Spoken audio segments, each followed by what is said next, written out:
BPSC शिक्षक बहाली के मामले में जो लगातार खबरें आती थी कि खेला हो रहा है, अब हाई कोर्ट में आयोग ने खुद अपने हल्फनामे में स्वीकार किया कि कुछ लोग अयोग्य होकर भी बीपीएससी से शिक्षक जो है कि टीआरई के माध्यम से बन गए।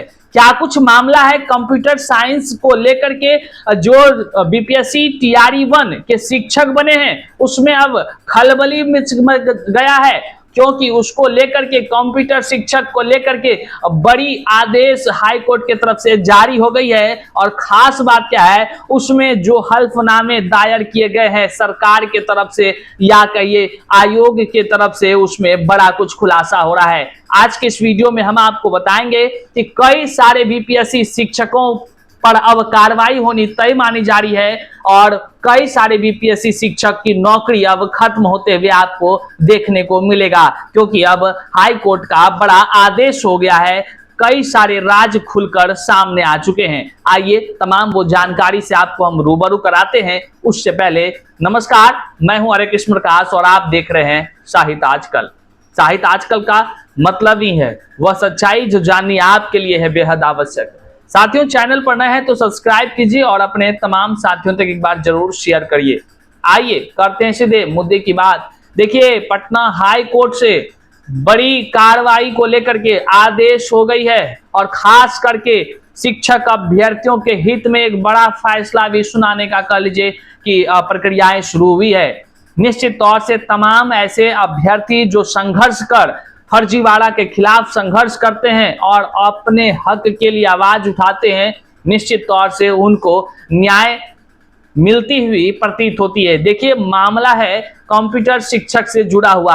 आपको पता होगा कि विज्ञापन संख्या 26/2023 वाले मामले में पटना हाई कोर्ट में रीट याचिकाएं चल रही थी। उसको लेकर के कई तरह से बातें भी सामने आया था कि कंप्यूटर शिक्षक बहाली में व्यापक पैमाने पर फर्जीवाड़ा को अंजाम दिया गया है। लेकिन कहे तो कौन कहे, जो कहे आयोग के तरफ से उन पर ही कार्रवाई होने को लेकर के चिट्ठी जारी हो जाए या विभाग के तरफ से, तो सब लोग बचना चाहता था। लेकिन जो लोग इससे पीड़ित हुआ, जो योग्य अभ्यर्थी परेशान हुआ, वह तो अदालत की दरवाजे को खटखटाएगा ही। और वह जब दरवाजे को खटखटाया तो कहते हैं भगवान के घर देर होता है अंधेर नहीं। वहां से जो अब खबर निकलकर सामने आ रही है वह अखबार हम यहाँ आपको लगा रहे हैं। कल ही हमको हाई कोर्ट के इस आदेश का जो है कि कॉपी मिल चुका था, लेकिन समय के अभाव की वजह से हम आपके बीच आज यह वीडियो ला रहे हैं, क्योंकि जानकारी आपको होनी चाहिए ताकि आप भी संघर्ष को लेकर के जी जान एक कर अपने हक की लड़ाई लड़ सके। साथियों, अब देखिए, वैसे बीपीएससी से बने शिक्षकों में हड़कंप है जो फर्जीवाड़ा को अंजाम दे करके शिक्षक बनने का काम किए हैं।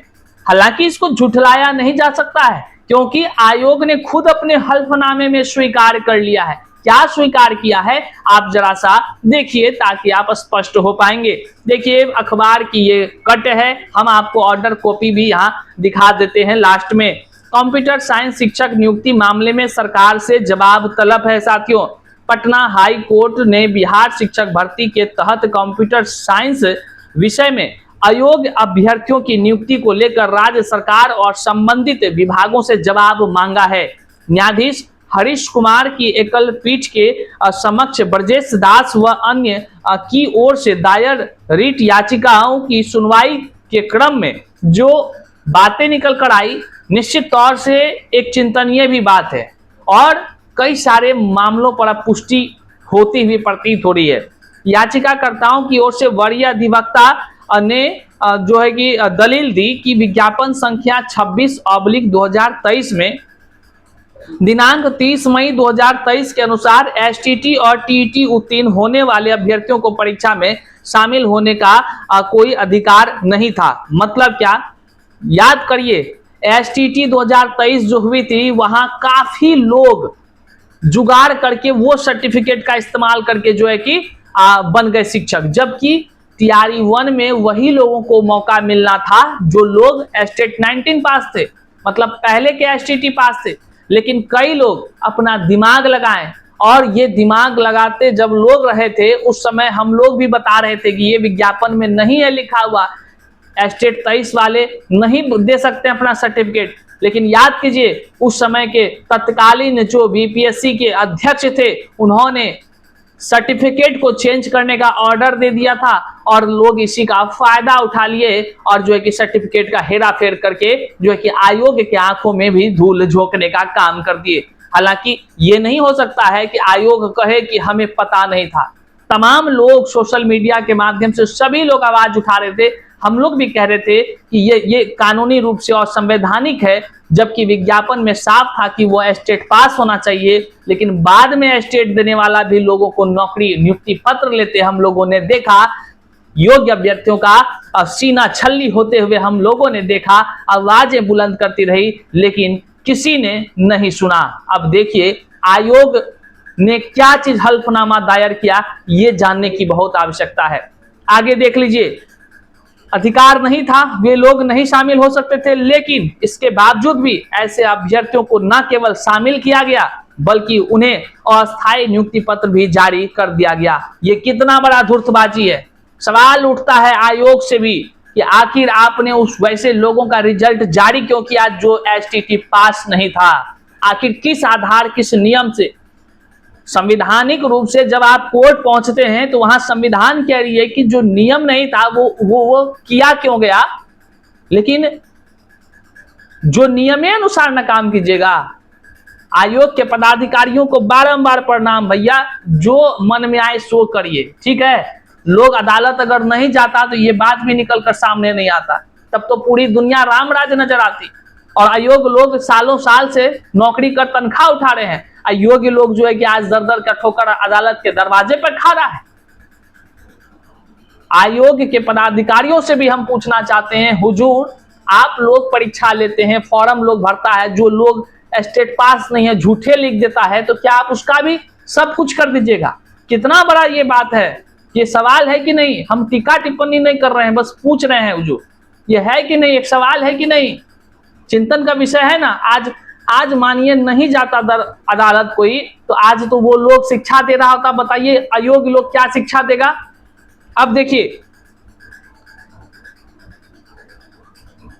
याचिकाकर्ताओं ने आरोप लगाया है कि विभागीय मिलीभगत से अयोग्य अभ्यर्थियों को लाभ पहुंचाया गया है। याचिकाकर्ता ने पूरा आरोप लगाया है कि सब विभाग का लोग कुछ कुछ मिला हुआ है। वहीं पर जिससे वास्तविक पात्र उम्मीदवार को वंचित होना पड़ा, उन्होंने संशोधित मेधा सूची जारी करने की मांग की है। अदालत को बताया गया कि राज्य सरकार व बीपीएससी ने पूर्व में अपने हल्फनामे में स्वीकार किया था कि ऐसे अभ्यर्थियों को नियुक्ति का अधिकार नहीं है और नियुक्ति पत्र रद्द करने की दिशा में निर्देश भी दिए गए हैं। देखिए, हम ऐसे नहीं बोले कि आयोग ने स्वीकार किया, यहाँ लिखा हुआ है ऑर्डर कॉपी में, और यहाँ अखबार में जो लिखा है हम उसी को बयां कर रहे हैं। यहाँ लिखा है, फिर से पढ़ दे रहे हैं, कोई ये ना कहे आयोग के अधिकारी कि आप बोल रहे हैं अपने मन से। जो लिखा है पेपर में, जो बोलना है पेपर वाला को बोलिए, ऑर्डर कॉपी में जज साहब मेंशन किए हैं उसको जाके बोलिए, हम कुछ नहीं इसको पढ़कर बता रहे हैं। गुस्सा भी आ रहा है, वाजिब है भाई, योग्य अभ्यर्थी का हक मारा गया और लोग चुप रहे। देखिए यहाँ लिखा हुआ है कि अदालत को बताया गया कि राज्य सरकार व बीपीएससी ने पूर्व में अपने हल्फनामे में स्वयं स्वीकार किया था कि ऐसे अभ्यर्थियों को नियुक्ति का अधिकार नहीं है और नियुक्ति पत्र रद्द करने के निर्देश भी दिए गए थे। इसके बावजूद भी इसके अब तक कोई कार्रवाई नहीं हुई है। कोर्ट ने शिक्षा विभाग के अपर मुख्य सचिव को निर्देश दिया कि 3 सप्ताह के भीतर शपथ पत्र दाखिल कर स्थिति स्पष्ट करे। अगली सुनवाई जो है कि 7 अक्टूबर को होनी है। साथियों, हम यहाँ आपको ऑर्डर कॉपी दिखा रहे हैं जो अंग्रेजी में है, और इसके हम हिंदी इसको जब रूपांतरण किए हैं तो यहाँ आपको दिखा रहे हैं। 3 नंबर को आप जरा सा पढ़िए, बड़ा ही आश्चर्यचकित करने वाला है। इस वीडियो को जन जन तक शेयर कीजिएगा। इसी तरह के जज साहब होना चाहिए, दूध का दूध पानी का पानी कर दे एक एक केस का, इसी तरह का होना चाहिए। 3 नंबर के पॉइंट्स को देखिए। याचिकाकर्ताओं की ओर से वरिष्ठ अधिवक्ता श्री राजेंद्र नारायण एवं अधिवक्ताओं ने यह प्रस्तुत किया कि आश्चर्यजनक रूप से प्रतिवादी गण ने याचिकाकर्ताओं की दलील को स्वीकार कर ली और अपने प्रत्युत्तर हल्फनामे में स्पष्ट कहा कि जिन अभ्यर्थियों ने विज्ञापन संख्या 26/2023 की निर्धारित तिथि तक आवश्यक एसटीटी मतलब कि शिक्षक पात्रता परीक्षा उत्तीर्ण नहीं की है, उन्हें शिक्षक पद पर नियुक्ति का कोई अधिकार ही नहीं है। इस कारण उन अभ्यर्थियों को जारी किया गया प्रोविजनल नियुक्ति पत्र रद्द करने का निर्देश दिए गए, किंतु अब तक ऐसे अयोग्य अभ्यर्थियों को हटाया नहीं गया और वे कार्य कर रहे हैं। याचिकाकर्ताओं ने नई संशोधित मेगा सूची जो है जारी करने की बात कही, क्योंकि प्रतिवादीगण की साजिशपूर्ण या दुर्भाग्यपूर्ण कार्रवाई के कारण उन्हें हानि उठानी पड़ रही है। अब समझिए आप किस तरह का यह मसला है। मतलब ढेरों कंप्यूटर साइंस के शिक्षक ऐसे हैं जो फर्जी डिग्री खरीद कर, हम तो ये लगातार लोग कमेंट में लिखते हैं कि अवैध तरीके से डिग्री खरीदता है लोग, 10 दिन में 15 दिन में डिग्री हो जाता है, जिससे कंप्यूटर साइंस के शिक्षक बन रहे हैं। वे लोग भी मतलब क्या ही कहें, नौकरी ले रहे हैं। बीपीएससी के अधिकारी कहते हैं भैया हमारे पास जो फॉर्म भरेगा हम उसका एडमिट कार्ड जारी कर परीक्षा लेंगे, लेकिन डॉक्यूमेंट चेक हम नहीं करेंगे, विभाग करेगी। और शिक्षा विभाग चेक करती है तो भैया राम राज है, वो ऑर्डर देती है कि मारो भैया बीपीएससी तुम हर डॉक्यूमेंट से अपना लोगो, और उसी का जांच हम करेंगे लोगो किस पर छपा है। कई सारे मामले निकलकर सामने आए। जांच भौतिक सत्यापन के अनुसार हो, कठोर कुछ तो नियम बनाइए आप लोग हुजूर। अयोग्य अगर कोई डॉक्टर बन जाता है तो वो अगर हाल ही में आप देखे होंगे चमकी बुखार एक आदमी को होता है, एक महिला को, और अयोग्य डॉक्टर होगा तभी ना, चमकी बुखार में पेट का ऑपरेशन कर दिया, महिला मर गई, तो अयोग्य डॉक्टर से लोगों की मौत हो गई। तो वही सोचिए समाज में अयोग्य शिक्षकों से कितने जो देश के भावी पीढ़ी के निर्माता बच्चे हैं उन बच्चों के भविष्य का मौत किया जा रहा होगा। सोच सकते हैं वो कितना जघन्य अपराध है। अयोग्य लोग अगर शिक्षक बन गए तो ऐसे पर बड़ी कार्रवाई होनी चाहिए।